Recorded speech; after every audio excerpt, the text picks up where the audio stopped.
Hey guys, coldbrew here. Welcome back to another Raid Shadow Legends video with news about the upcoming fusion for July 2022. We're gonna have a Night Rev Legendary this time around. Yeah, so unusual, right? So before we get started, consider subscribing to the channel if you haven't already. Definitely helps the channel out and helps the channel grow. Thank you so much. So let's get started with this guy here, Walking Tomb Drang. He's a Night Rev Legendary. I mean, we have so many Night Rev Legendaries already in the game. I don't understand why they keep adding them. Anyway, HP based legendary again. It feels like they've been adding those frequently lately. I don't know. Let's get started with how his skills are and the cooldowns and everything. So corpse fire attacks per enemy 2 times, instantly activates any HP bearing debuffs on the target after attacking. Actually, I love this. This A1 seems very strong because it's not a chance to activate it and it's not a skill that has a cooldown, so already very strong. Attacks all enemies on the A2, has a 75% chance of placing an HP bearing debuff on all enemies for 2 turns. This debuff cannot be resisted. Wow. 4-turn cooldown. That's probably going to 100% chance when you book it out. So already that's insane. A2, that's gonna help a lot of people out with the spider dungeon. You will have no excuse anymore on, if you are playing right now and you see that this fusion is coming, just drop any other kind of event and store your resources for the fusion, because this will be your key not only for the spider but also for the Hydra. That unresistible HP burn is huge. It means that he doesn't need to have any accuracy, at least for the A1 and A2. The A1 is just an activation, does not need accuracy. The A2 is an unresistible debuff.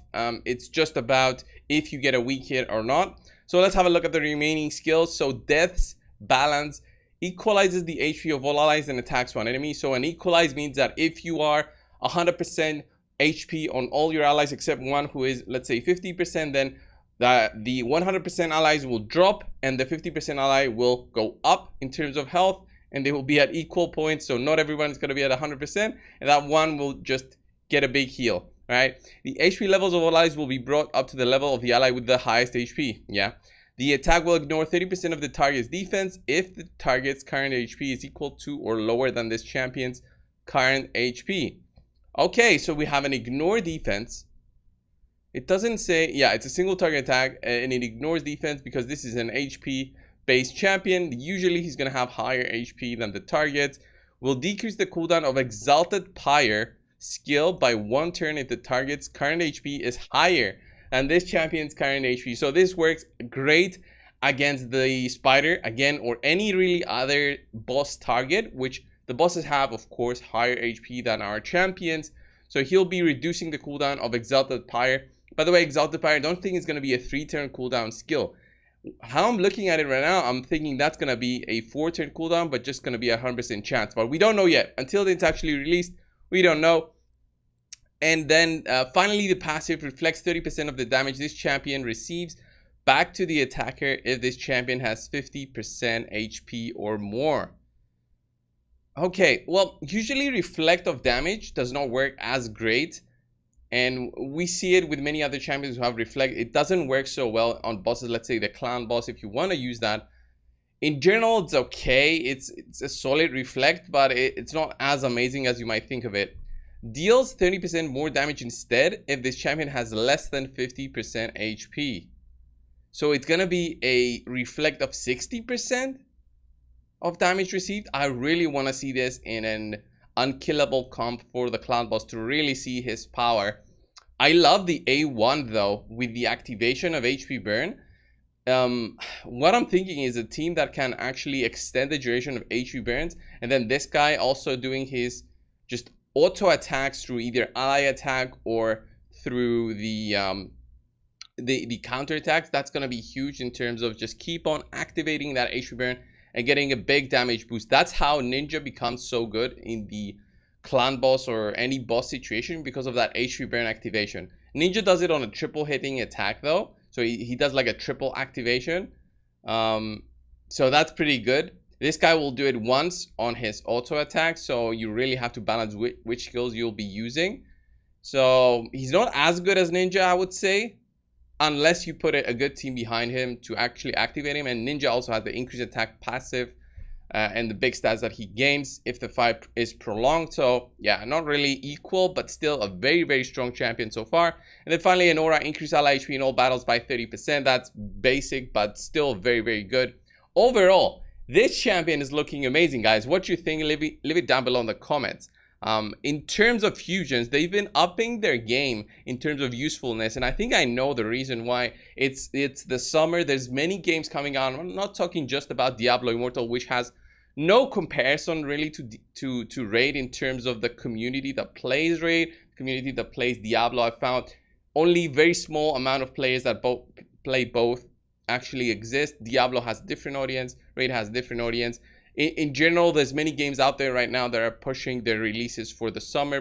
People have more time to play games, so Raid has competition, and we saw that also last year, if you guys remember, with the release of other champions such as Ninja. Okay, it was last year, right? Yeah, he was released in the summer, and that's what made Ninja so good.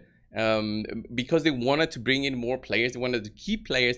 They launched champions that were so good. We had Diliana at the start of June. Now we have this guy for July to keep things interesting, and I'm hoping to see more and more of these fusions as time passes. These champions actually make people spend less money, to be honest, guys, and we should be happy as a community as a whole, because these fusions, although they get harder, the fusions seem to be getting harder and harder.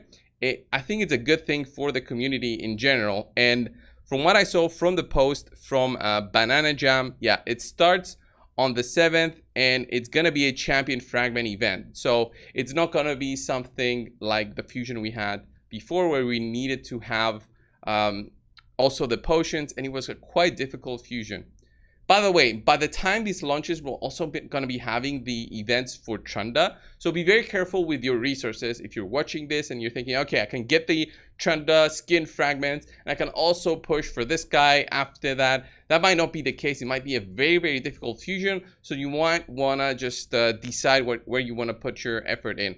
I'm gonna be going for the fusion and also for Trunda, but I'm currently free to play on my account. So this is my account, guys.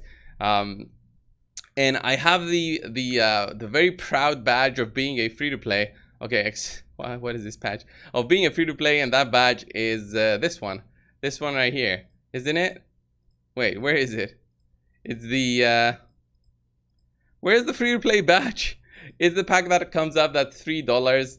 That's the cheapest pack here that you'll ever see when you're playing, and that's me currently saving everything that I get through Clan Boss and the content creator perks, and using those when the events come to actually complete them instead of spending. So that's my main account for now, but I'm spending on Diablo. If you guys play Diablo, consider joining me on my second channel. Anyway, guys, this was the video for today. I really love this fusion, and I'm really going for him. He's gonna add one more champion to my Night Rev. I'm only missing Calvinax here. Overall, the Night Rev didn't need a strong champion again in terms of the faction. I'm not saying no to bringing in more strong champions, but I think the Lizardmen need some good champions that are free. The Skinwalkers and the All Green tribes definitely need some more love. They have barely any champions here, especially for legendaries. So yeah, player, if you're watching this by this time, consider bringing in more champions, because there's really a big imbalance with the amount of fusions that we get for specific factions. Anyway, this was the video, guys. Hope you enjoy it. I'll see you in the next one. See ya.